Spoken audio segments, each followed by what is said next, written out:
I don't believe what I just saw. This is one of the great moments in the history of baseball. I believe in miracles. Yes! Is this the dagger?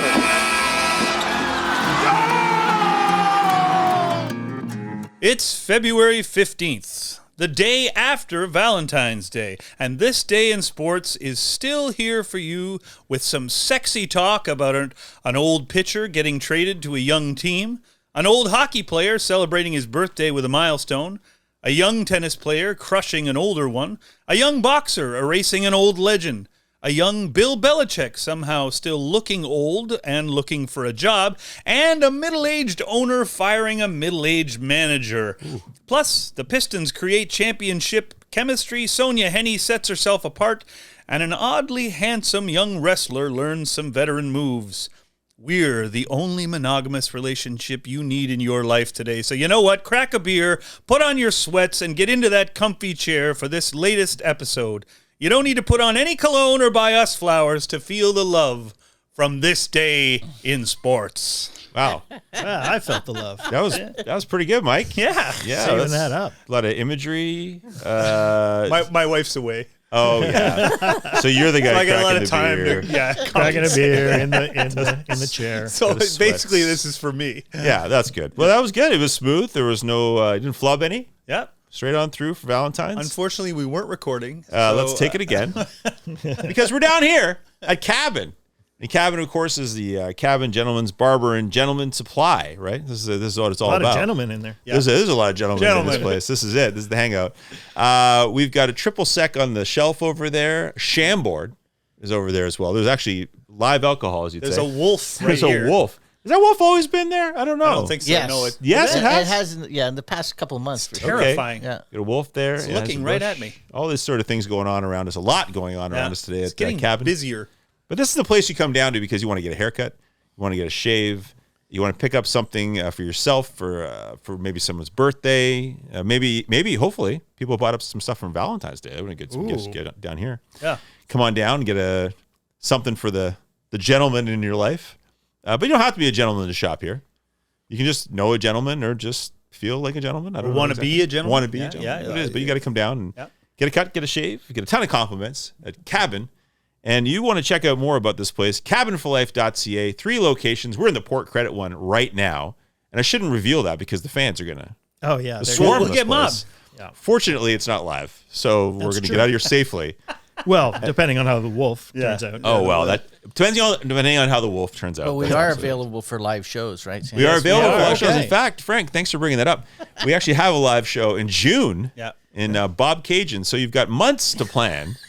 Get your friends, get a minivan. Get a hotel room. Get out to Bob Cajun. Get a room quick because they're going to sell out there for sure. Yeah. And that's going to be in Bob Cajun mid-June. More details on that later on. It'll be a lot of fun. It's going to be a lot of fun. A lot of fun. We have 3 shows, and we're going to hopefully make that our 48th, 49th, and 50th episode. That's right. And this right now, my friends, I believe, is our 30... Anyone? Don't know. No. 30-something. Okay. Much like the television show. One of my favorites. Matt, why don't you kick one off for us? Well, What's going on I this could day in kick it off, sports? but this is our first episode back after the Super Bowl. Yes. Oh, right. And I did wonder if maybe we should, have a couple of thoughts or maybe just hear from Mike. I know it was a rough one for him. Yes, he's a big Niners fan. Mike, what was your analysis of what's going on there in the Super Bowl? It was if you're a Niners fan who doesn't particularly like Travis Kelce. Yeah. It was genuinely like the nightmare scenario. Like, it's about it. The first half was great. Kelce did next to nothing. Yeah. And then it all, fell apart. I think, the Niners got a little unlucky that punt going off a guy's foot. That was bad. Handed Casey a touchdown. Yeah. The blocked extra point would have been the difference in regulation time. Shanahan's still making mistakes at key moments that Andy Reid is not making, and that was a factor. But also, on that last play, on that last play of the game where Hardman scored, I was looking on It is a working shot. Yeah, it is a working barbershop. This happened. I was on the last play of the game when Hardman caught that pass. I was watching the defense line up. 3 of the guys who were on the field defensively for the 49ers and that play I don't know who they were. Wow. Like you're they a were huge fan of because his. Greenlaw was hurt. Yeah. They'd lost another like there was 3 guys on the field that I've never seen playing for the 49ers Wow. in the whole year long. Yeah. That's why I have real issues with Shanahan going for a field goal in overtime. You're 2nd and 4 on about the 8-yard line. Yeah. You're in 4 down territory. Like, throw the ball in the end zone twice. You don't run a running play that gets killed. Like, Yeah. he screwed up at the end again. Yeah. You have to score touchdowns there. Yeah, you win the Super Bowl. Yeah, like you knew as soon as they kicked a field goal, you knew Mahomes was going to come and score a touchdown. Like the Niners were gassed. Yeah. They had nothing left. There was, they had a bunch of guys missing. Yeah, I don't know. It was a frustrating game to watch because the first half they played pretty well. Yeah, but they were unlucky. I felt. Andy Reid, heck of a game, but you can't say he didn't make any mistakes because that one weird timeout that I'm sure everyone's talked about. It didn't matter in the long run. It but didn't matter. Not challenging it and yet calling a timeout there was just so strange. Yeah, sure. And again, didn't cost them anything though. Nope.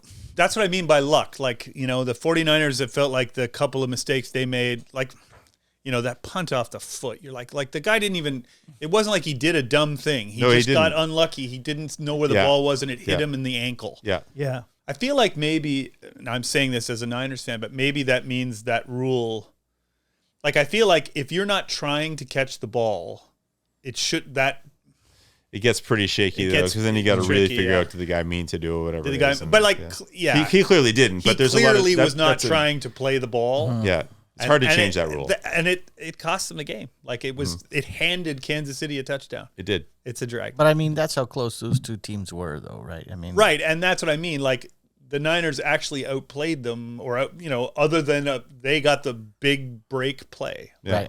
Right. But whatever. I mean, it's done, and I feel a bit like a Utah Jazz fan in the mid to late 90s. Like, sure. we're a really good team, but Jordan's across the field from us and we're not going to win. Yeah. Yeah. Well, I mean, the Chiefs had a bunch of those during the playoffs though, where there was they got the really lucky play that off the off of and you have to be lucky to win. And that's part of it. Of course you do. Of course you do. It was a fun game to watch. And you could make the argument the Niners were lucky to get past Detroit and Green Bay. So, whatever. It was not ideal. Well, if you were neutral, it was a great Super Bowl. Yeah, it was a good almost game. a double overtime for the a good first game. time ever, and that is. But Matt and I were watching together, and we were feeling for you. We were like, man, this is just. It was, especially all the cutting to Taylor Swift and Blake Lively. I got nothing against T Swift. I like her. But it was She seems very painful nice. going to them constantly. And come on, enough. But it wouldn't have been not doing anything wrong. It wouldn't have been a double overtime, right? This is what we were figuring out. It would have been the second quarter. It goes to the second it's a whole quarter. new They play it like it's like a full the ref said. game. It's a full 15, game. and it's 15, and it would have been fun to get there, but great game. Yeah, absolutely. Well, this is all about what happened on February 15th in history. We're going to let this be history for Mike now for now. The Super Bowl. Thank you. Let that go. Put that to bed. On his way to the next, to next season now. And so, Matt, what do you got for February 15th? February 15th, 1932, Eddie Egan of Denver, Colorado became the first and still only athlete to win a gold medal in both the Summer and Winter Olympics when his American four-man bobsled team, they won the gold medal at the Winter Olympics in Lake Placid on this day. He had previously won a gold medal in light heavyweight boxing 12 years earlier at the Summer Olympics in Antwerp, Belgium. Now, there's a bit of an asterisk here because I know if you're Swedish, you might be saying, hey, what about figure skater Gillies Grafström, who technically won a gold medal in the Summer and the Winter Olympics. Right. But they were both in figure skating. Right. Because his first gold, he won it in 1924 before there was a Winter Olympics. Right. So figure skating was in the Summer Olympics. So he has a gold in both, but they're both for figure skating. Right. And this is special because it's two different events. Yes. Right. Yeah. Okay. I guess, that's the thing is the winter and summer sports are so different, right? Yes, absolutely. And there are athletes that play both sports, both summer and winter sports. Like Haley Wickenheiser played as well softball, like those happen, but not two golds. Not at that level. Would you like me to go next, Mike? Sure, go ahead. All right. So in 1996, just over a week after officially announcing he was moving the team to Baltimore, Cleveland Browns owner Art Modell announced that he was firing head coach Bill Belichick. During his 5 seasons in Cleveland, Belichick's teams had a 36-44 record, winning just one playoff game against The New England Patriots. Ah. Yes, that crusty old fuck. In other great owner news, on February 15, 1990, in his first meeting with the media as spring training began, Yankees owner George Steinbrenner pledged, quote, Bucky Dent will be the team's manager all year. I'm very strong on loyalties, end quote. Less than 2 months into the regular season, Dent was fired in Boston over the telephone. He managed a total of just 89 games over 2 half seasons. He didn't even get Bucky Dent a full season. Yeah. He hit the biggest home run in the history of your team. Fired him over the phone. Fired him over the phone and didn't even give him a whole year to get the team going. Just so everybody knows right now, if you're wondering what the grinding is, it's not my crotch. It's this dishwasher going right now. Oh, I can't even hear it. It's the most important thing during a live or a recording is to run a dishwasher. Did you? Can you pick that up in your headphones? Yep. Yeah. I don't hear it. But if you guys can't hear it at home, the fans, I don't think I just want them to know what it is. Yep. No one here is on It's not your sort pacemaker. of breathing apparatus of some sort. But you know Are what? you here to kill me? You mentioned my that sleep apnea machine. somebody might just go like, "Oh shoot, I got to put the dishwasher." There on." it is. You might have just helped somebody out. We might have helped somebody that's out. right. We definitely might have helped check somebody your out. check They're your listening dishwasher. to it after, Matt, what do you got? That's it. Yeah. On February 15th, 2017. Yeah. On his 45th birthday, Florida Panthers winger Jaromir Jagr became just the second player in the NHL to reach 1,900 career points when he had an assist on a goal from Alexander Barkov during a 6-5 win over San Jose. Just the second player to reach 1,900 points. Yeah. Killer. Wow. In 1978, 24-year-old Leon Spinks defeated 36-year-old Muhammad Ali in a 15-round split decision to win the WBC World Heavyweight title at the Hilton Hotel in Vegas. It was only Spinks' 8th professional fight, making him the fastest to win the title in heavyweight boxing history. It's only his 8th fight, and he's got the title. And he's fighting Ali. And he's fighting Muhammad Ali. How many rounds did that go? 15. It was a decision. And there's a 12-year difference between the two of them. Yeah. 24-year-old against 36. Rounds. Yeah. Spinks also became the only man to win the WCWA belts from Ali in the ring. Ali had the title stripped from him previously and has had other losses, or they were as a challenger. The two fighters had a rematch 6 months later at the Superdome, and Ali regained the title in a unanimous decision. There you go. Wow. 1989, the Pistons fixed a major team chemistry problem by trading two-time NBA scoring champion Adrian Dantley to Dallas in exchange for Mark Aguirre. Dantley was openly feuding with coaches and teammates about getting his shots, and he did not like being taken out of games late in exchange for the defensive prowess of a young Dennis Rodman. Aguirre proved a better fit, playing less selfishly, and Detroit took off from there. From the day of this trade, the Pistons went 44-6 and cruised to their first NBA title, eliminating Jordan and Pippen's Bulls in 6, and then sweeping Magic, Worthy, and Kareem in the finals. They also became the first team in any NBA history to win a championship without a single player averaging 20 points per game. That's wild. In fact, they didn't have a guy average 19. Yeah. The leading score was like 18-2. Yeah. And I'm going to piss people off here, and yes, they're my team, but they're my team because of this team. Yeah. And I will argue with anybody who will actually listen that this is, well, because people with Jordan and like, they don't listen. Yeah. They have their opinion and they don't want to sure. hear any facts or like, I think this is the greatest team in NBA history. Wow. 1 That's a through big 10. statement. Yeah. It's an incredible roster. They had two full teams lineups that came out. Yeah. They all played together well. They all played unselfishly.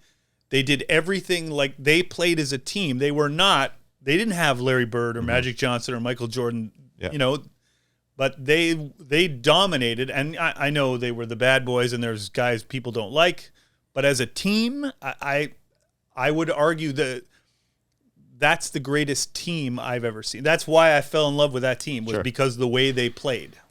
Well, those teams that have here, so for basketball, it's no one averaged more than 19 points a game. Yeah, 18. It reminds me of teams like the in baseball 2015 Royals, or like a lot of the Royals teams over the years.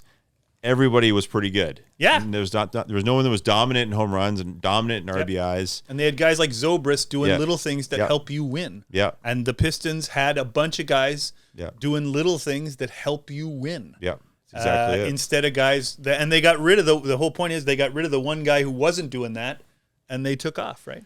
And it seems like that kind of a lineup in any sport is the kind of lineup that they can withstand injuries too, because they don't have to have one guy score 1 million points and go way ahead of everybody else, because they can also have, especially if they have like they probably have, I'm sure the bench was great too. It was, yeah. I got a question. What other team was modeled like that? Because the NBA is like a copycat. League, right? Like nobody else took that philosophy and said, "Hey, we're just going to have." So there's a really, sorry, we're talking a lot about this. I didn't intend for that to happen, but Cool.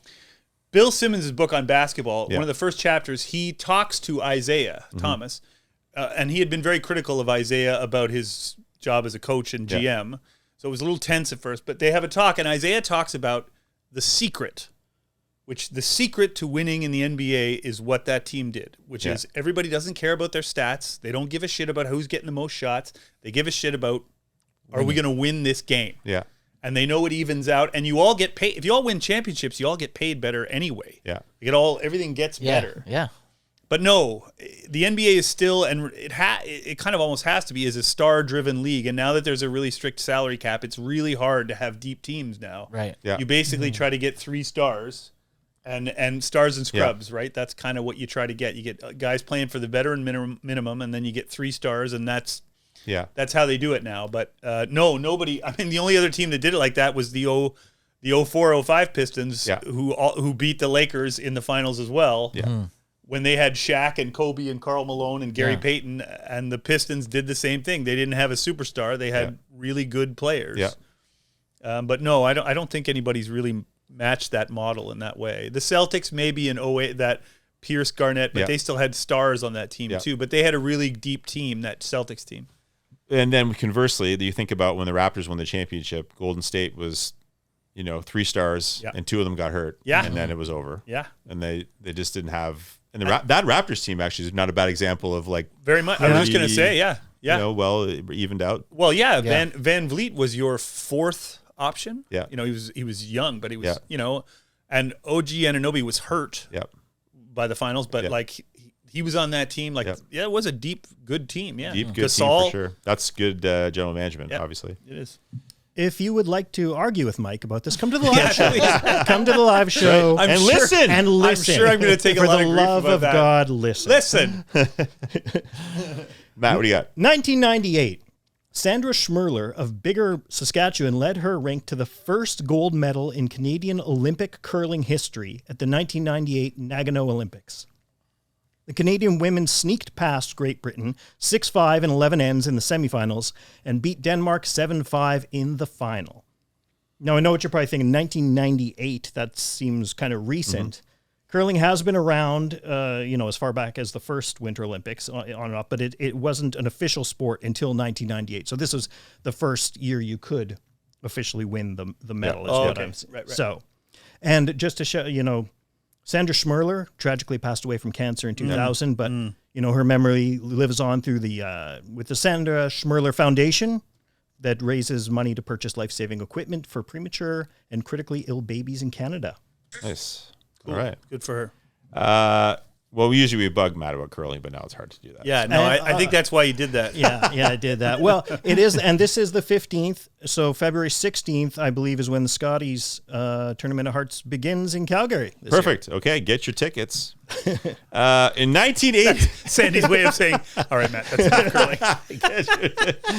1980, after 2 seasons in San Diego, including an NL Cy Young award-winning season, the Padres traded 41-year-old pitcher Gaylord Perry back to the Rangers for a second stint in Texas. Perry made just 24 starts back in Texas before he was traded to the Yankees, then the Braves, Mariners, Royals, finally retiring at age 44. Now, that is an MLB career that spanned from 1962 to 1983. Wow. Insane. That is, in 62, you're a rookie with like Willie Mays. You're playing in the Giants. I was just going to say, think of the players he faced over the span of his career, He played everywhere, and he played against everyone and with everyone, and obviously a Hall of Famer. Obviously, yeah. 1981, Richard Petty edged Bobby Allison by 3.5 seconds to win the Daytona 500. It was Petty's 7th time winning the Great American Race, the most times by anyone in history. In fact, the only other racer to win it even half as many times as that was Cale Yarborough, who won it 4 times.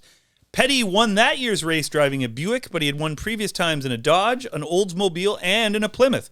Petty also holds the NASCAR Winston Cup record for the most wins in a year. He won a staggering 27 events in 1967. The only other racer ever to win 20 in a year is Richard Petty. Who did it at 21 in 1971. That might be our first auto race. Well, we've done F1. Sure. But I think that's our first NASCAR. And if you want to see what Richard Petty looks like, go to our thumbnail on our YouTube, because if you're just listening right now, you're not getting the whole picture of what Matt Kippen looks like. Yeah. You need to get on YouTube. You need to see what the setup is. You don't even get to see what cabin looks like. You got to go on YouTube to see what cabin looks like, see what the surroundings are like. Richard Petty looked like a pretty cool dude. And you could, check out Richard Petty. Might even hold up Mike's headshot. Yeah, you never know. Hey, Mike's got a fantastic old headshot here today. And for people who will listen, I will tell you. Just listen. If you listen. You couldn't be driving a Plymouth, okay? For people who listen, I will tell you, the Plymouth was the one. Well, you know what's great about that day, 1981, on the same day that was happening with Richard Petty winning, the same day in a battle of generations, 15-year-old Andrea Jaeger. Andrea Jaeger defeated 35-year-old Virginia Wade 6-3, 6-1 in the finals of a WTA event in Oakland, California. Incredibly, it was already Jaeger's 6th WTA tournament win. Unfortunately, at age 19, she suffered a severe shoulder surgery, which ended, she suffered and had a severe shoulder surgery, which ended her career prematurely. She had already reached at least the semifinals of every Grand Slam tournament by that point. That's quite the 35 against a 15-year-old, 20-year difference. Yeah. I think if you get beaten that badly when you're 35 by a 15-year-old too, you're like, okay, that's it. That's enough for this. Yeah. That's enough for this. I'm 35. I'm still playing tennis, but this 15-year-old kid just waxed me. Yeah. Wow. Now, in 1985, this will be good for Frank, because Frank enjoys the movie Vision Quest, which is a coming-of-age romantic drama about a high school wrestler who falls in love with an older woman.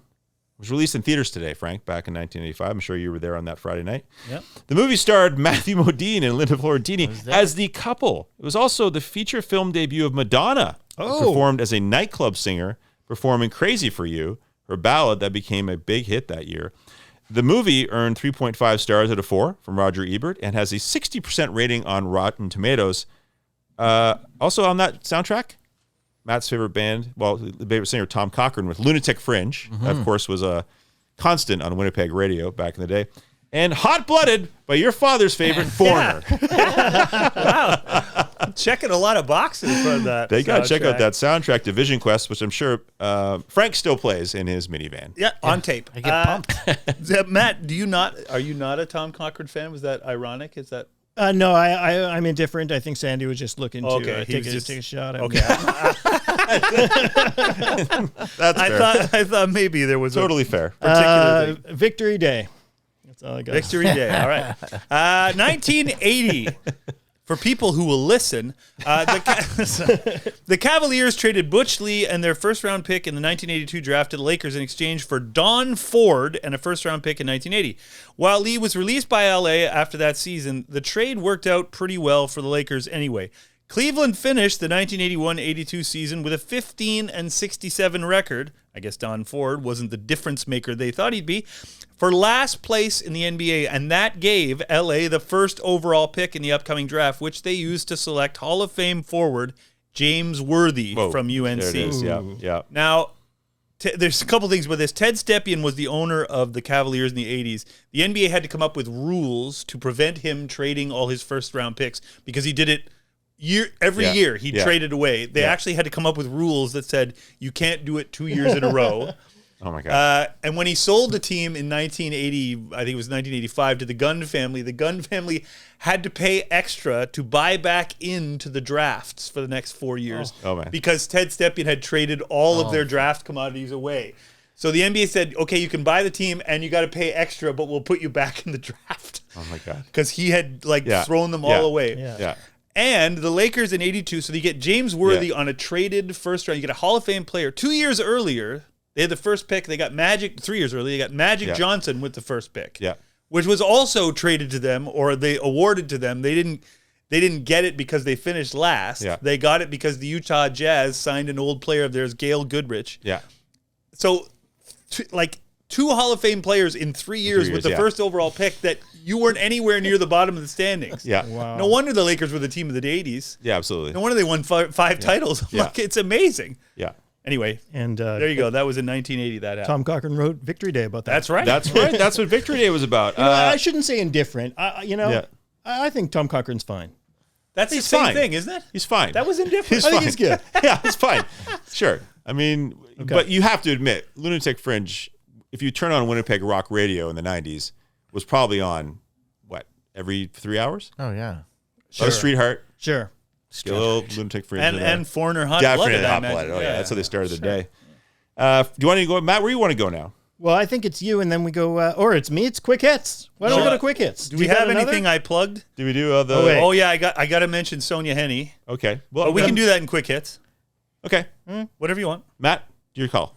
I'm calling quick hits. Okay, there it is. 1972, Bruins defenseman Bobby Orr had 4 assists in the first period of a 6-2 win over the Oakland Seals. Remember them?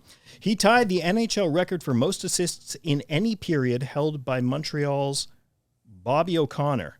Is that for defensemen or is that for anyone? Most assists? No, I don't think there's, at the time, Yeah. there may be Wow. somebody who's done it since, but 4 assists in a period doesn't happen very much. No, I guess not. Quick hit! Okay. At the Olympic Games in Germany in 1936, Sonia Henney of Norway became the first and only woman to win 3 consecutive gold medals in singles figure skating competition. Henney has won more Olympic golds and world championships in singles than any other woman in history, and she later became a film star, becoming one of Hollywood's highest paid stars in the 1930s, appearing in several romantic comedies that were centered around skating and skiing, including, get this, Thin Ice. Yeah. Yeah, sure. Happy Landing. Sure. Yeah. And Sun Valley Serenade. Yeah. Which I don't get. It's not quite No, as we good. didn't pick her in our actors or No. athlete No, actors. I No, big we miss. No, No, picked yeah. her. Yeah, Big miss, but I'll tell you what's not a miss. A quick hit. Yeah. 1994, Pittsburgh goalie Tom Barrasso became the winningest American-born goalie in NHL history when he led the Penguins to a 5-2 win over Winnipeg. It was the 253rd win of his career, breaking a tie with Frank Brenzek, who had won 252 games with Chicago and Boston between 1938 and 1950. Tom Barrasso, newly minted Hall of Famer, been an asshole for a long time. Allegedly. Allegedly. 1994, quick hit. Freshman Isla Borders became the first woman to pitch in a U.S. college baseball game when the lefty threw a complete game for Southern California College, allowing just 5 hits in the Vanguard's 12-1 win over Claremont Mud. Shout out Isla Borders. Quick hit, 2018. Denver center Nikola Jokic becomes the fastest player in NBA history to record a triple-double during a game versus the Bucks in Milwaukee. The Joker reached 10 points, 10 assists, and 10 rebounds in just 14 minutes and 33 seconds of playing time. He finished with 30, 15, and 17 as the Nuggets won 134-123. Quick hits in 1999, and the only It's not high-voiced hits. It's just quick. We got to get higher and higher as they keep going until we're done. Quick hits! News item 1999. Quick hit in 1999, in the only game he ever played in Nashville, Wayne Gretzky had 5 assists in the New York Rangers' 7-4 win over the Predators. Playing his final NHL season, the 5 helpers gave Gretzky a 1,000-point lead over Gordie Howe on the all-time points scoring list. Said Gordie, well, shucks. Should we do birthdays? You guys want another round? Sure. Let's I'll go do into whatever you want, birthdays. Matt. Take us Let's where go you into want to go. birthdays.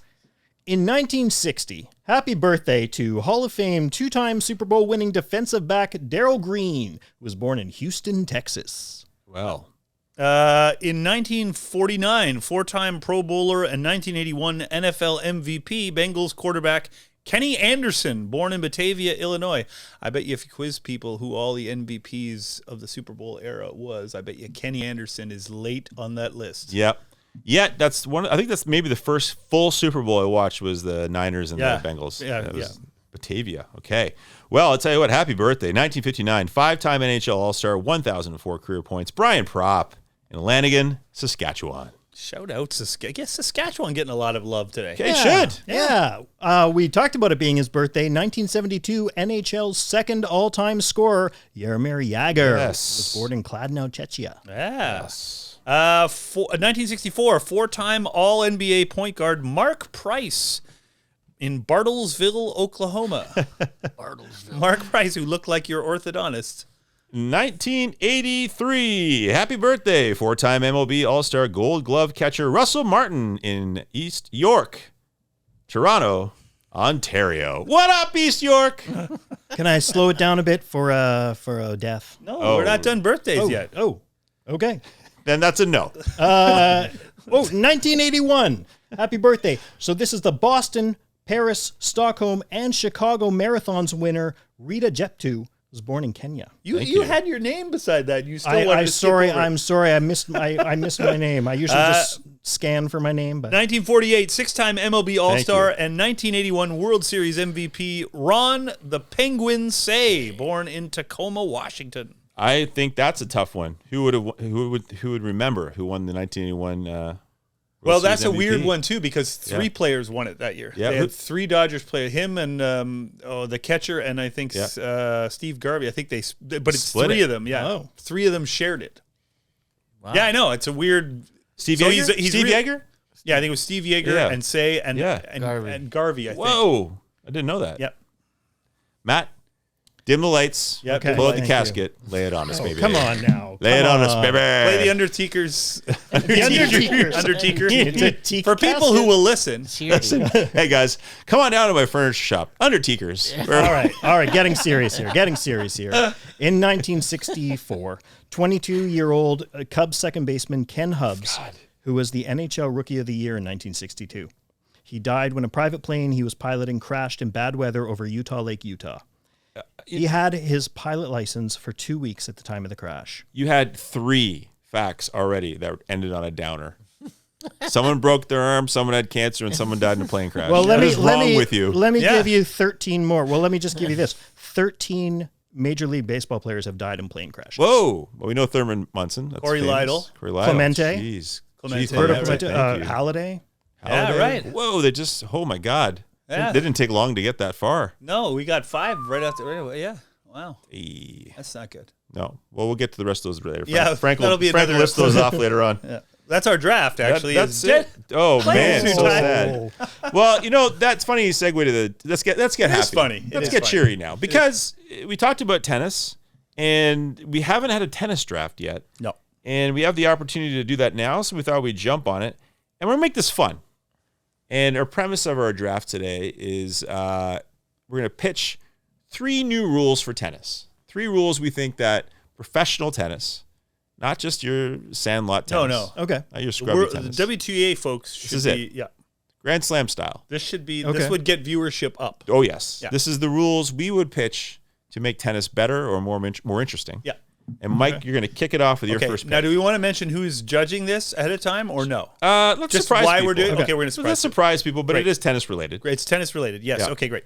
Okay, my first rule that I would add is that you know how when you get to 40-40, it's love. They call it love. Yeah. So I would like that. There's 5 sets in a men's match. Anyway, I would like. Yeah. What do you say? You get to 40-40? No. You mean when you start, you get 0 is love. Love. Yeah. Sorry. When it, Deuce. You're thinking of deuce. sorry. Yes. It's love when you. We know 0 a is lot love. about tennis. Should we go through the tennis? Oh, listen. Experts on tennis. Okay. So when it's love, you know what? No, you've fucked up my. No, whole we thing. haven't. Yeah, done you it. have. We You haven't really, done really anything. have. We haven't done anything. Unless the joke is deuce, we haven't. Okay. So. Okay, I'm gonna do my other one now because that. No. Now, come on, like man. it We doesn't should have make listened. Okay. In each set, this is so not funny now. Each set, love, instead of it calling it. No, I'm not doing it. Fuck it, you go. I got to think of something. I go All right. second. I go Matt, second. All Matt, right. you go, and then we'll come back to Mike. No, it's Okay. good. So a long rally is pretty exciting. Yes. As they go, but I was thinking, what's the most exciting part of pinball? For me, it's when your ball gets Wait, locked. let's really think about that. When your ball gets locked and then they release that and you Okay. got 2 balls going. yeah, Super Ball, whatever. That's like the best part of pinball, in my opinion. Yeah. So I'm saying if a rally goes reaches back 10 past 10 hits going back and forth, Yeah. maybe longer, we introduce a second ball into play. Okay. Now you got 2 going. You can Yeah. you can win 2 points on Yeah. it. Okay. I'm just saying, like, bring the excitement of pinball to tennis. Not that there's not a lot there, but I'm saying bring in a second ball if the rally goes on too long. Okay. I like that. Mike, do you want to go to you again? Okay, I'm going to try this again. Okay, All right. sure. So in each, there's 5 sets in a men's match. Instead of, I think love should be only used in the 5th set. Okay. I think in set 1, it should be infatuation. Oh, okay. In set 2, it should be third date. Oh, Set 3, it should be casual dating. okay. Set 4, it's monogamous.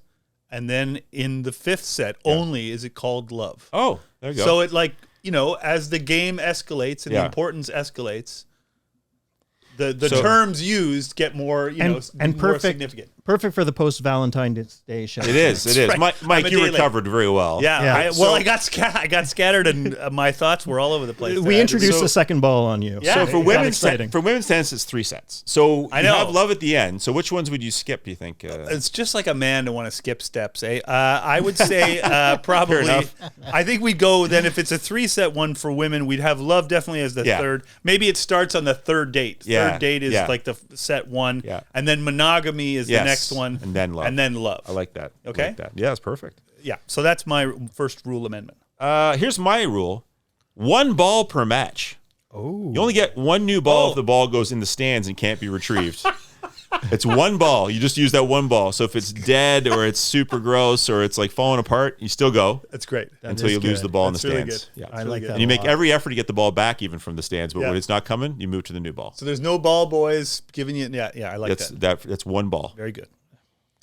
Okay. Is it? I guess should I go again? Yeah, now? sure, I mean, absolutely. okay. I'm going to keep it simple here. Your serve, your music.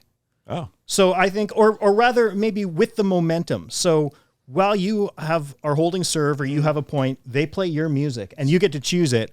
And then if the other person gets the point, it's their music. Yeah. And so if you just turn it on, you instantly know. You're like, oh, that's his or her or whoever's music. And so and it while gives I'm you a bit getting of an ready, edge. Thunderstruck can play. Exactly. Yeah, right. And if that's like that. annoying you have added Yeah, that's incentive good. to knock it down. Yeah, Go, no, I don't want to If hear you don't that. like it, then win. Yeah. Yeah, and it would just drive people, would. wild. That'd be good.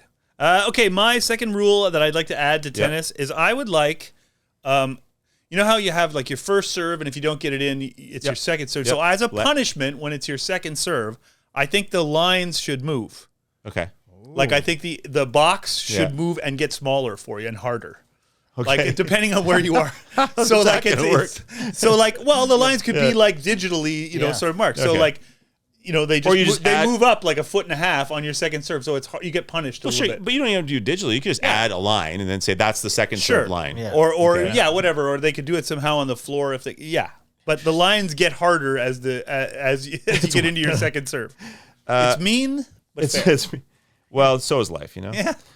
Okay, so all right.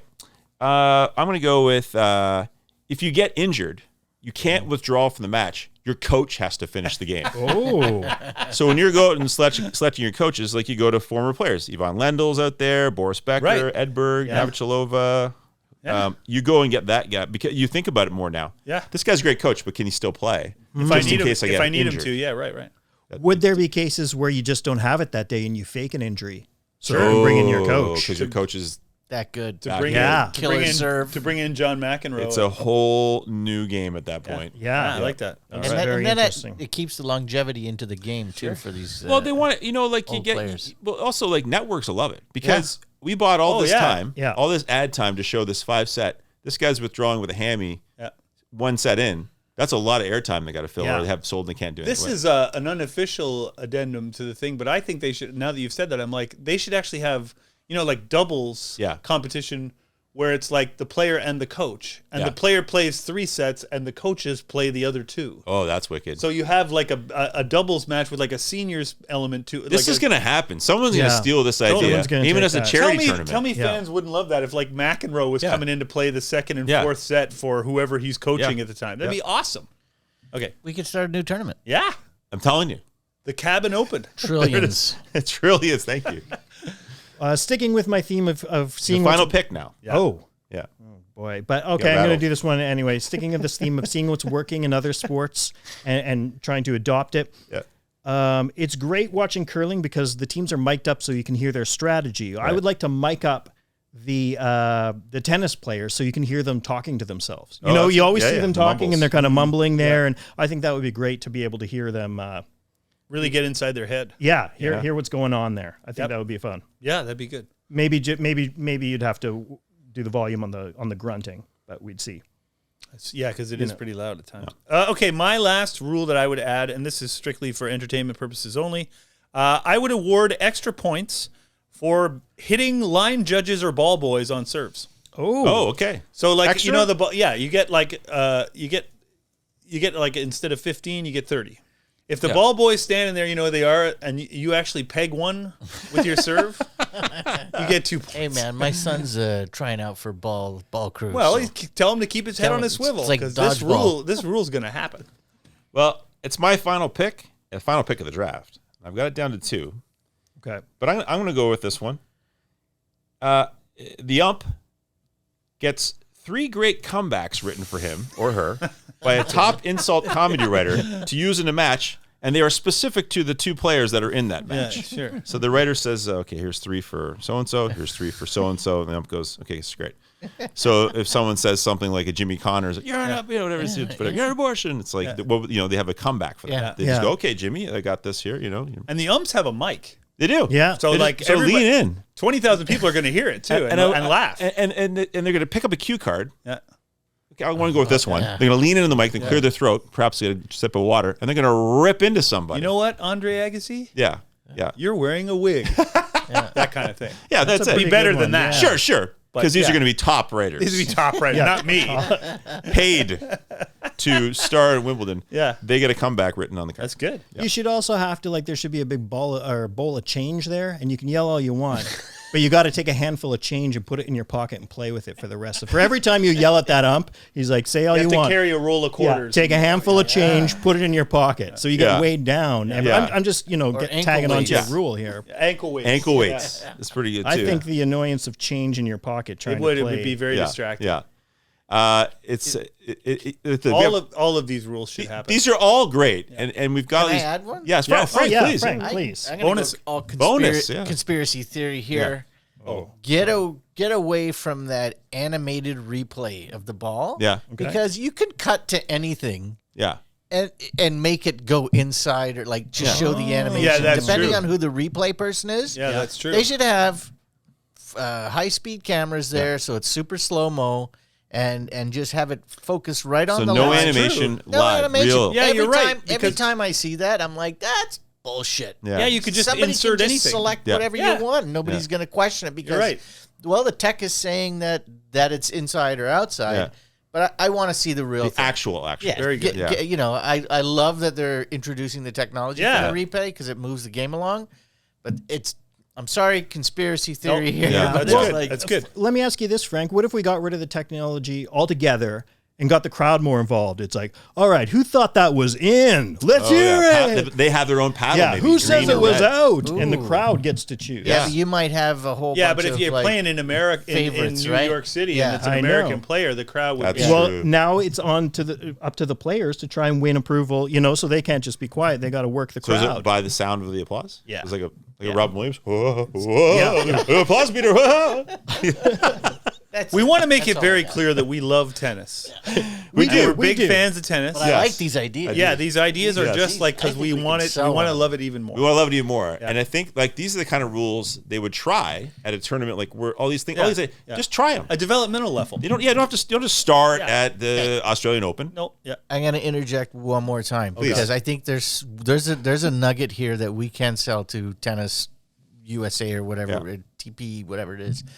I just heard an interview with Tommy Davidson, who was in Living Color. Yeah. They created the halftime show. In Living Color created the halftime show because there was no halftime show before that. And Keenan got What do you mean halftime show? What do you? You know the halftime show at Super Bowl? Yeah. that was created by In Living Color. Come Well, on. they Yeah. did what they did is they ran a halftime show at the same time on a different Okay. channel. Right. Okay. So for like the 20 minutes that whoever was performing, they got everybody to switch over to watch a live watch performance Fox. of Yeah. Fox doing a halftime That's right. show, which gave the NFL the idea of like, why don't we put on a show during Yeah. halftime? Versus a few Right. episodes ago, the guy who the played clarinet. clarinet. Yeah. As they had the tribute to Charles Schultz and Peanuts. Yeah. Yeah. Mr. Fontaine played his clarinet. That's right. But what happened was like this creative idea gave the NFL an idea to go, hey, we can Make a bigger show. Yeah. So I think Absolutely. your tennis ideas, we got to make. Do you guys got anybody you guys know in your Rolodex? The No, tennis that's world? why we've never done tennis until this judge. We realized, wait, we have someone in tennis on our Rolodex, in the This Day in Sports Rolodex. So we're gonna go to that judge now, Frank. Okay. We're gonna get judged. It's gonna be fun because we have also invited this judge, of course, to bring the road rules. Yep. So let's go and get judged.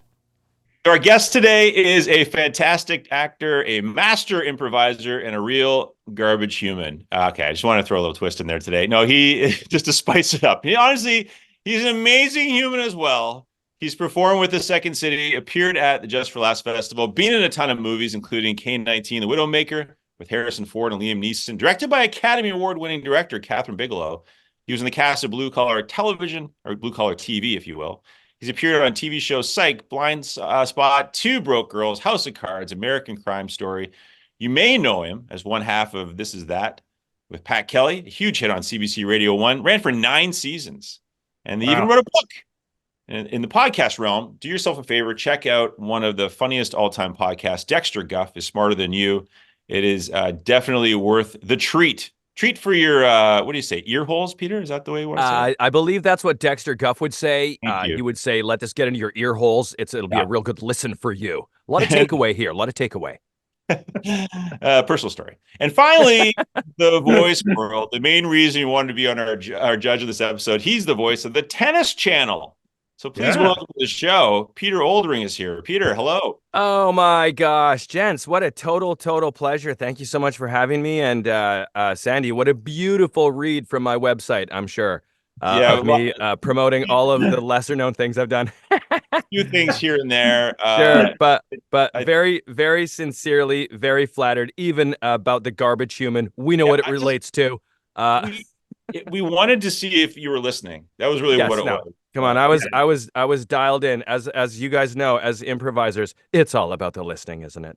It is all about the listening. No, you're the first person we added garbage human as a listening test. But that's a real treat for you. My God, I hope that somehow that squeaks into tennis rules. That at the end of every match, somebody is regarded as the garbage player of the match for something either said or out done. there that might get it. Yeah, easily. Pick them up, yeah. Once again, with a 100% record of being the garbage player of the match. Yeah, well, we did delve into a few folks already in our podcast for sure. That not just in tennis. It's not just restricted to tennis. There's a few people that have been excellent athletes who are not the best people, but that's. Hey, yeah, that's how it goes, isn't it? Peter, we're so excited you're here. You're the voice of the Tennis Channel. Yes, and how'd that come about? Just actually several years ago through audition process, for those of you that sort of know how generally speaking auditions work, it's like an agent will submit you on something and then you went in and I started to read all these scripts. And just actually to give you a little context, to be the voice of Tennis Channel, it means like I'm not calling tennis matches. I'm not at events.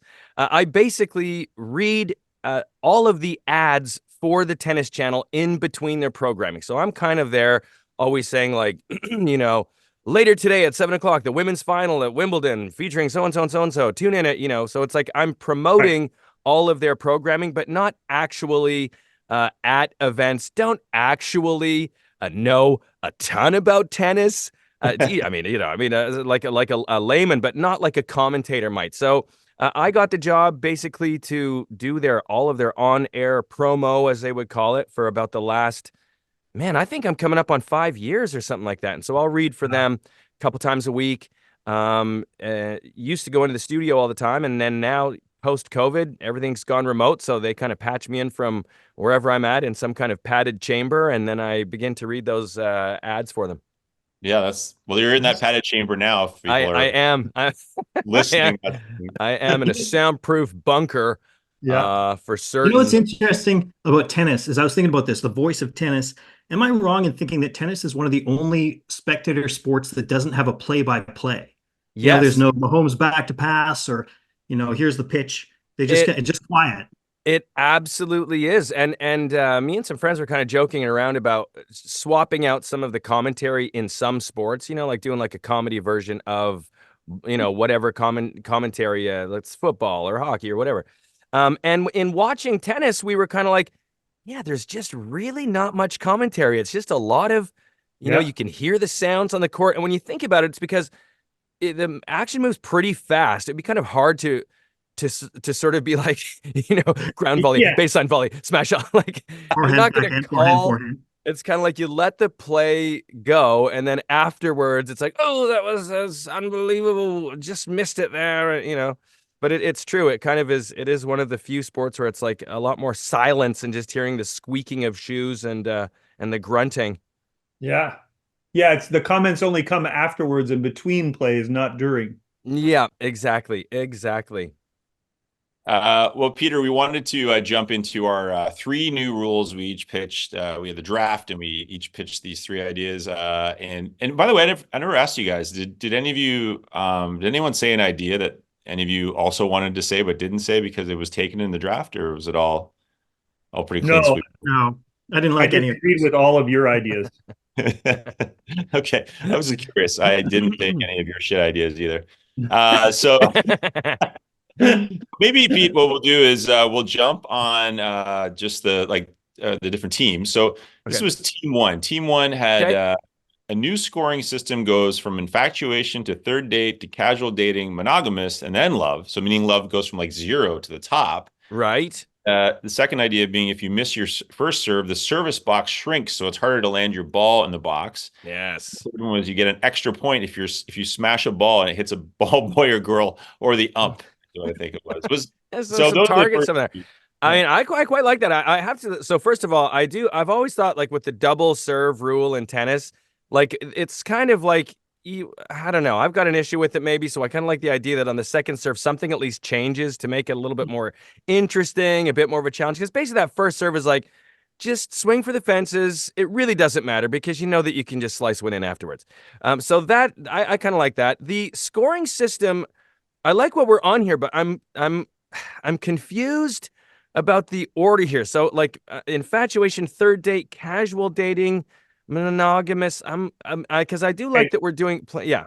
I'm going to give myself away as contestant number one here because Sandy did a terrible job of trying to articulate what I wanted to have happen. Yes, like I'm trying to wrap my head around the order here. What a garbage human Sandy is. Am I wrong? He's already won the garbage human award for this episode. He deliberately undersells when it's not his pick. I don't know if that's true. What I wanted, Peter, was I love that strategy. I thought, there's 5 sets in a match for a men's match. So each when it's love, when they say love, I felt like in the first set it should just be like infatuation. Yes. And then the second set it becomes like third date. Yes. The third set, you know what I mean? So that there's a growing kind of importance to each set, of course. as there could be in an actual match. So that love is only in Act 5 when we're really getting down to the nitty-gritty. It's the climax of the entire match, and through it we just see a relationship blossom and bloom.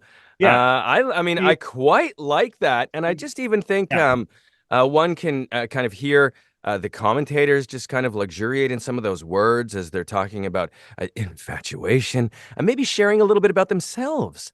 Maybe I remember when I was casually dating. It might be kind of a nice my third date with my wife, that kind of thing. Yes, exactly. And so, I remember when I broke my vow of monogamy. It could really add a lot to the broadcast. It really could. Okay, and I will say, tried to ruin it. Yes. I will say, for people who are not watching this on YouTube, Matt's face definitely showed that he was confused by Mike's pitch.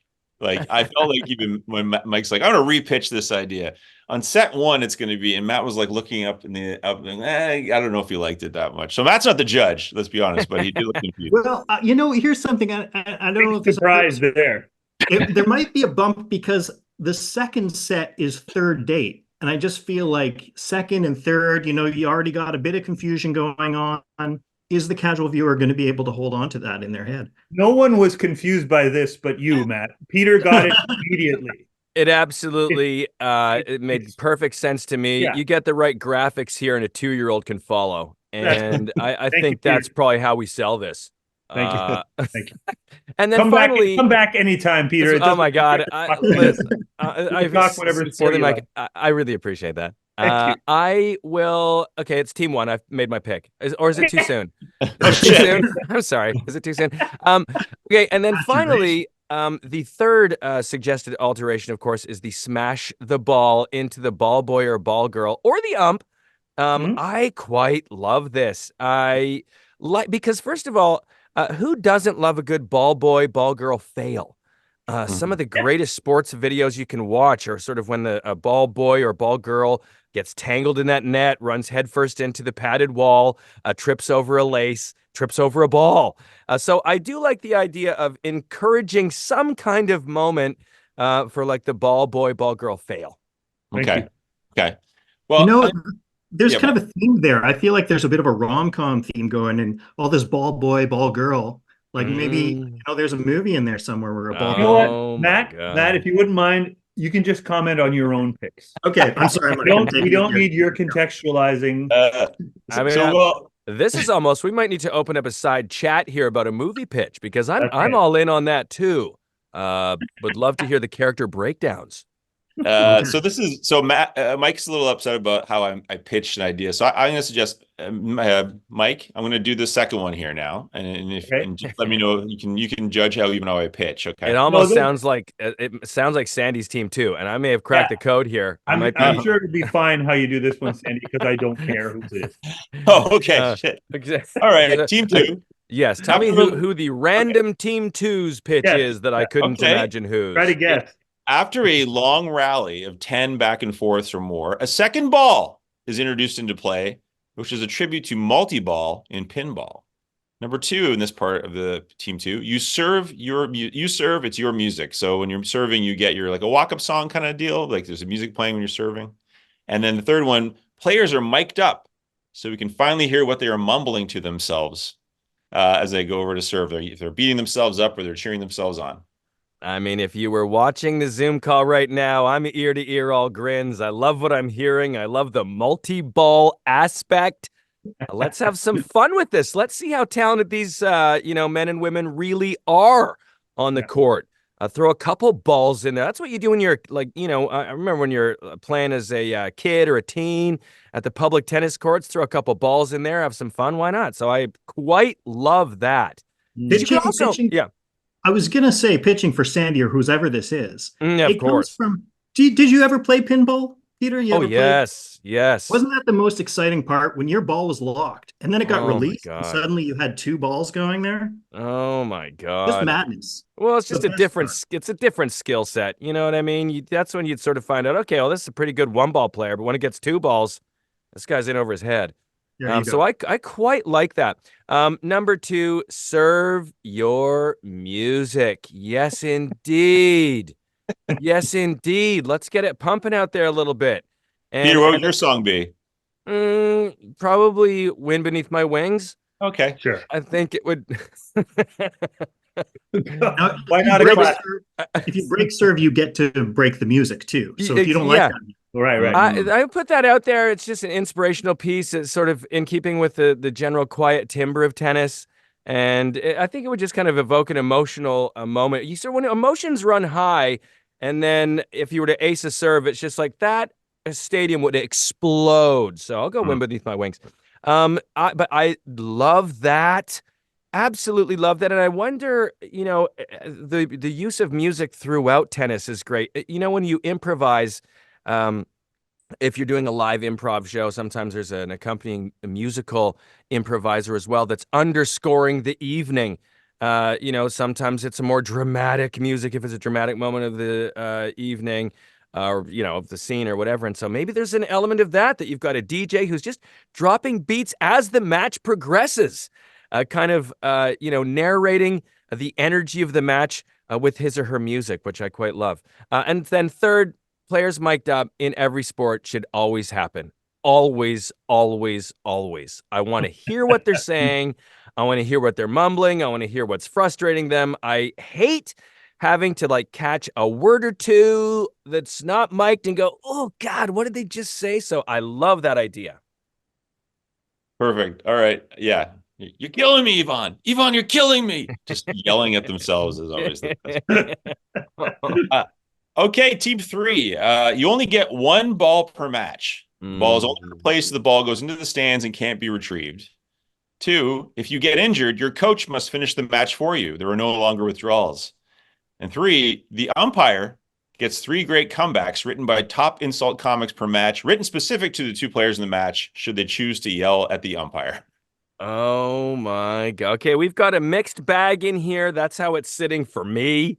I'll work backwards on this. I love the idea of getting a good comedy writer for some of those umps, give them some firepower, kind of make that moment that we used to get all the time when you'd have like a McEnroe in the stadium, get back to some of that on-court verbal fire. Would love to see an umpire with some writers there. Love that moment.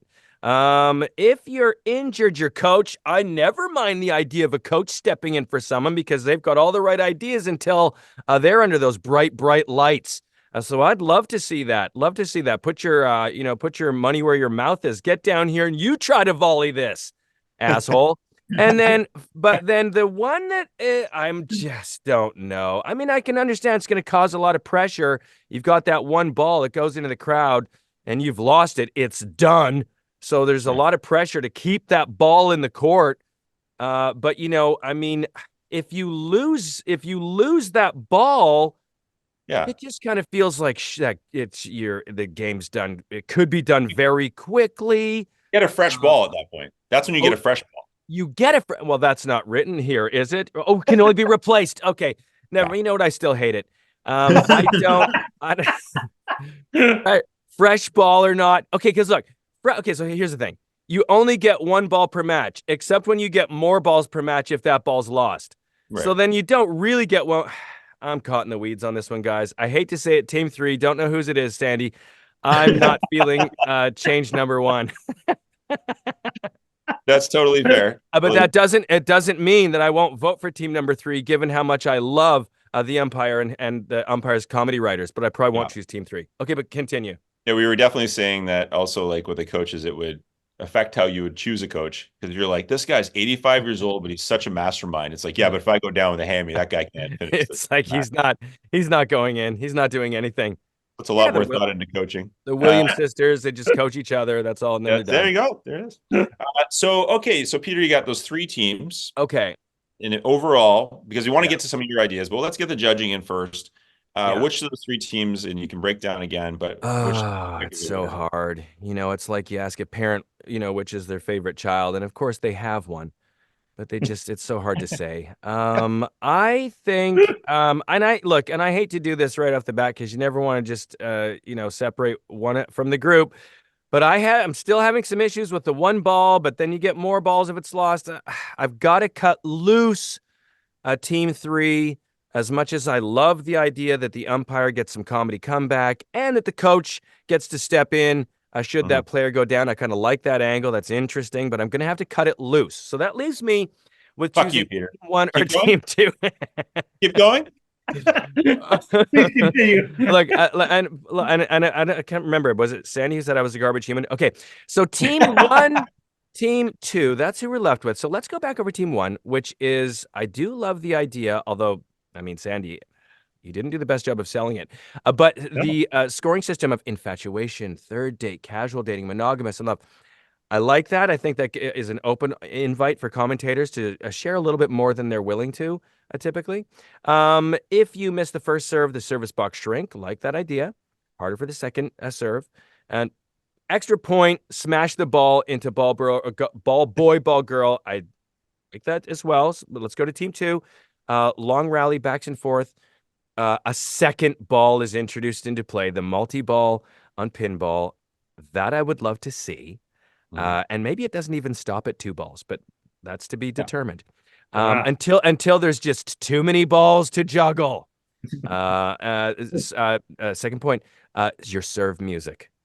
I mean, let's get a little something in there. Let's get a little sense of who these people are. What do they listen to? What fires them up before they serve? I like that. And a hot mic for a player is a must in every sport at all times. I am choosing, for this reason that I call a triumvirate of great ideas, Team 2 is my winner. There it is. I've made my judgment final. You notice the deafening silence. No, sorry, I should be mic'd up. That was me. Congratulating myself. And, all right, I've had to change my mind with that silent celebration. It's Team 1. No, I'm sticking with Team 2. I'm sticking with Team 2. Sandy, you are. Yeah, did you cheers? Right? It's one of the most handsome freezes I've ever seen, though. I mean, look, that looked like a headshot. It's beautiful. Back at it. We all came back. Did everything just go crazy? Did your mic went off and my camera went off, Matt? No, it was all just silent for a second. Well, this is what happens when you have 14 people working in your basement on a reno. So they're going to trip the Wi-Fi. It's just we must have missed some. Peter, you must have some rules that we missed. We just blanked on. You know, quite honestly, in listening to some of these that you guys were talking about, it inspired maybe going further in some directions. So, in other words, I was thinking, yes, okay, the umpire. I love the idea that the umpire gets a writer, but why? What does the umpire honestly do? Not much. They have to listen to the line judges. They have to say, yes, I uphold that decision, or ball touched the net. But in truth, why not just have a comedian get up on that chair, get Bill Burr up on that chair, inviting his or her commentary as the game goes on, egging on these players to come and sort of have it out with them over a controversial decision. First of all, that's the second thing. For line judges, every match they are secretly given one judgment. Where the idea is that they have to pointedly make a horrific decision, horrible, not even close to being in, and calling it in or vice versa. Where it's given by like the whoever is producing the event. So like each get one and make it so glaringly bad that the crowd goes nuts, the player loses their shit. It inspires one of those moments of a player meltdown, which is what we want to see when the stakes are so high. Another thought I was thinking, just with the gradually, Mike, in yours, you were talking about sort of the point system, scoring system is just sort of gradually changing. What about at the beginning of the match? You've got that big oversized tennis racket, but as the match progresses, the racket gets smaller. So there's more of a challenge. By the time this match ends, you're kind of at one of those like wooden squash rackets from like the 70s, which is just that tiny head. The ball remains the same. If you've ever tried to hit a tennis ball with like a squash racket from the 70s, it is a wrist breaker. So as the game progresses, it's just more challenging. It's just challenging the skill set. And then the other one, I like that very much. And then of course the other one is technology. It's everywhere, isn't it? Everybody, isn't technology cool? What about an LED tennis court? So the entire thing is basically a computer monitor. And then somebody, whoever it is changing the lines and the like service boxes, even the shapes on the court. So that I like in the one where you're saying the service box gets smaller, maybe it gets bigger. Maybe for some reason it turns into a moving circle. It's kind of like a target practice on that. Before each serve, all of a sudden the boundaries of the court changes. It's like, holy shit, everyone step back 4 feet. We've got a deep court now. And it's kind of so that it's even for these professional players who are like, they've got every shot in the book. They can do it all. But what if they have to kind of assess the situation a moment by moment? Like, oh my God, now the tennis court's a circle and there's no net. What the hell's going on here? It's a wonderful opportunity to see their skills in a different way and kind of bring in that sort of gaming audience a little bit into there. And then finally, in keeping with the idea of taking a pot shot with that ball at the ball boy, ball girl. What about this? At the end of the match, the victor gets one shot to hit the person that they have just beat. Maybe that person is on one of those wheels. They're strapped up on a wheel, hands and feet attached, and they just gotta spin that wheel like you'd see in a Vegas where they're throwing the knives at them, and then the winner just gets one shot, to see what they hit, where they hit, if they hit. It'd be a hell of a lot of fun, I think. That's a can't miss. It feels like if you took that rule, combined with the rule, this is just hear me out here. Yeah. Combined with the rule where your coach has to play for you, you could have a player lose a match, get absolutely pummeled by the winner's smash. He's out for the next tournament. Now his coach has to play the whole tournament because he's injured, because he got a ball in the nuts or a ball in the eye during the wheel spin. And look, there's another strategy for the losing player. They've just lost the match when they've twisted their ankle. Mm-hmm. Now they can't be put in the wheel. The coach has to go in their stead. The coach even goes. It's like every time you lose, it's like, oh shit, and another hammy pulled at the handshake, and it's time for the coach to step into the wheel of misfortune. Just at the end of every match when you're losing, you just, my hamstring. I gotta get out. Failing 6-1. 92-year-old Jaime Juarez, of course, has not stepped foot in a competitive tennis match in 20 years, but he will be going in the wheel this evening. However, this is his 47th wheel every match. The injury-prone loser. With that technology, I thought you were headed towards possibly a glow tennis kind of thing, like a glow bowling. The lights go out, like a nighttime glows, net glows, lines. That's kind of nice too. I was also thinking about some kind of team like in doubles tennis, and maybe it's just like one person on the court, but they're kind of on like some kind of floating, moving chair type situation that the other person is controlling with like a joystick. So like the team where the teamwork is one of the team members has to, using this joystick, put them into the right position for them to make a shot. I love that. Matt had a loose idea about as you were losing the match, your punishment is you have to slowly put more change in the pockets of your shorts.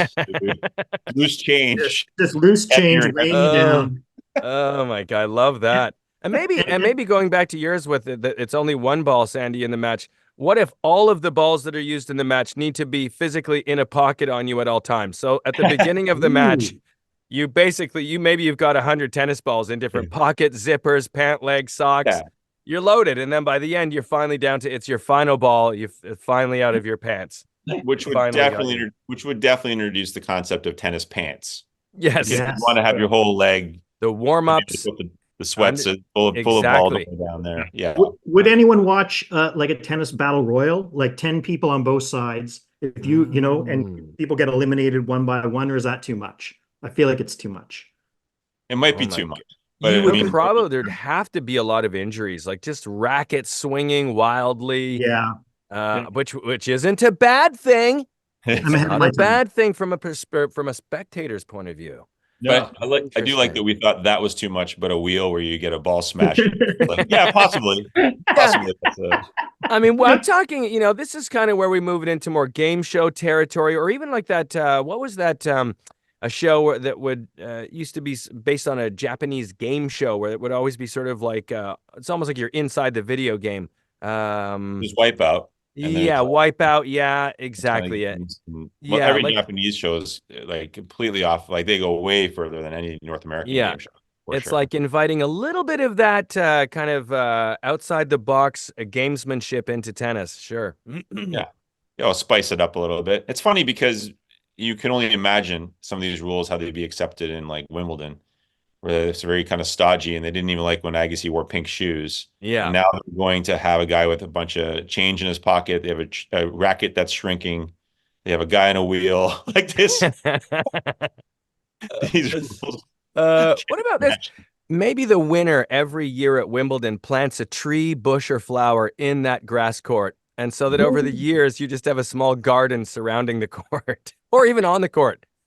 I mean, if an old Yankee Stadium you had to run amongst the monuments in the outfield, this would just be like amongst the trees. Yeah. Like, Yeah. My And God. the older the player, the bigger their tree would be. So people like running into the Margaret Court oak that's now a giant. It would be amazing. It would be amazing. That'd be really good. Beautiful by the end of it. Yeah. I mean, over the years, eventually there's no room for players. It's just a still shot of this beautiful forested garden. Yeah. Yeah. I think Wimbledon would like that better anyway. Wouldn't they love to see somebody out with a shovel going into that turf? Yeah. Once we complete planting 100 trees, we will be shutting down Wimbledon forever. This is going to be just a forest. Yeah. Wait a second. Did they just put Miracle Grow on that? It's Wimbledon.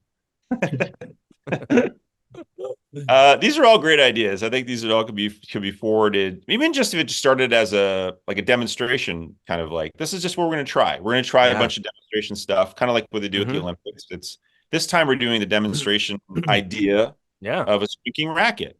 So this year, Australian Open, it doesn't even have to be like, it could be like a smaller one, like a Wells Fargo or something. But we're going to try a few different things and see how they go.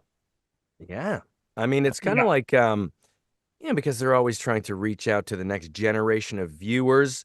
Every sport is, right? So it's kind of being open to maybe some things to bring in some more eyes on it. Why not? And actually, so have you ever gone to that? Have you ever heard of Top Golf?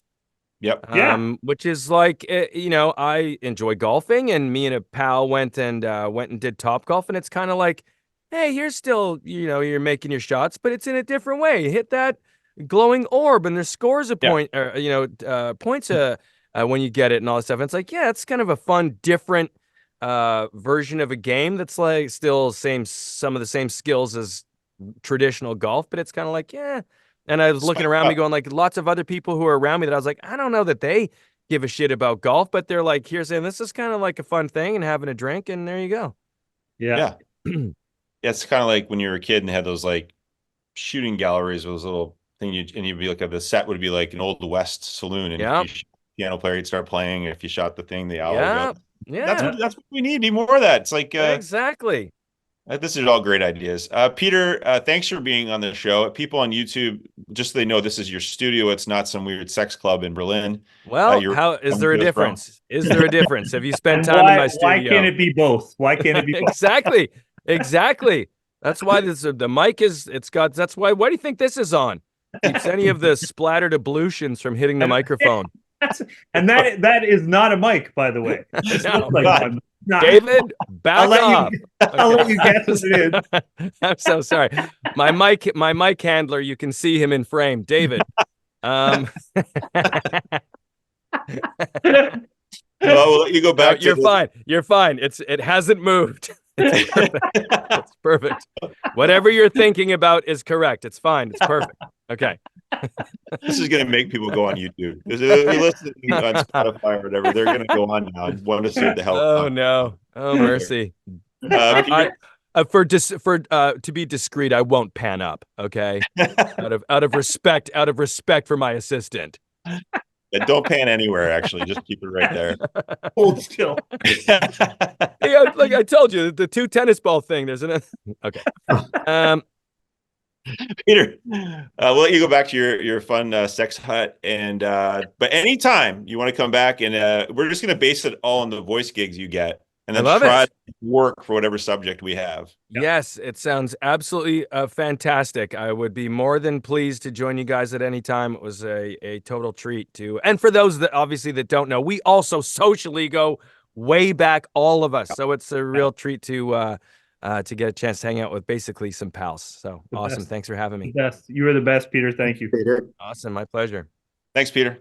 Okay, well, we have more to think about now. Yeah. We've created a great game. We have created it's going to be much better, more entertaining. Yeah. We're gonna get this made. This is gonna happen. We need to hire a spokesperson to go and sit in front of the association and say, sit in front and say, look what we come up with. A friend of the podcast. That's in one night. Yeah. It can be. I need these 6 players, and I need one night, and it's got to be at Wimbledon. for this day in sports to show you how this is going to work. Well, I think we had a lot of fun. We have Vision Quest. We did have We Frank's had, favorite movie. we had a lot of we had some good. We had Mike arguing to those who would listen. Yep. We had Lunatic Fringe mentioned. Yep, that's right. Well, listen, we're crazy for you. We're crazy for the entire cast. We're crazy for our fans out there who are listening to the show. We're hot-blooded. This is February 15th. We'll be back on February 21st. So it's going to be this episode, one coming up right away. So make sure you listen. Make sure you check out the YouTube to see the visuals of what's going on. I'm Sandy Jobin Bevins. I'm Matt Kippen. I'm Mike Shera. And this has been This Day in Sports with also Frank Russo.